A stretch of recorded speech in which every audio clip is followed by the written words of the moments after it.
Freddy XP, The Return of the Comeback. Tingnan nga natin kung nakaka-enjoy pa rin siya gamitin o baka boring na siya ngayon. Kalaban ko pare Yuzo, may laban ba sa akin to? Mahinang nila lang to Sa N7 ka lang ginagamit boy, dito wala akong bitaw. RG na to pare.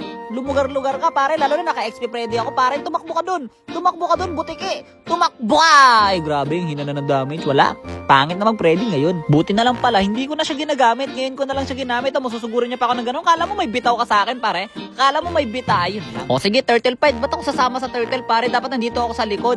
Papatay ko tong mga backline. Yung grabe na retriumphor yung core namin. Ayos lang. Sige, pitasin ko na lang to.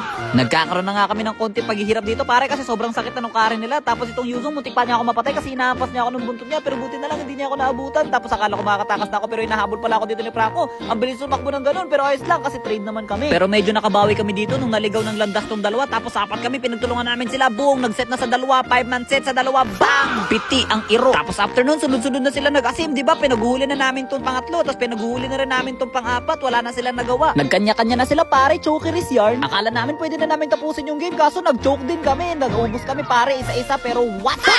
Dito medyo late game na, may item na ako, kaya naman nagsisimula na ako mag-enjoy mag-ready pare. Paano ako hindi mag-enjoy kasi pwede na ako mamune. Tapos syempre nakuha na naman nakalaban yung Lord kasi halimaw talaga Rometri yung core namin pero wala na akong pake pare, nag-enjoy na ulit ako mag-Predrin pare. Bang! Nakalimutan ko na kung gaano kasi mag-Predrin pare, nakalimutan ko ganito nga pala yung damage noon. Wasak yung carry pare. Syempre kanya-kanyang tower dev na to pare. Mason ako par. Wapang! Sabay alis na parang nating happen. Teka lang, buhay pa ba ako? Oh shit, I'm alive. Winner! Dahil sa comeback ng hero ko, nakapag-comeback yung laro namin. Sana tayo rin mag-comeback.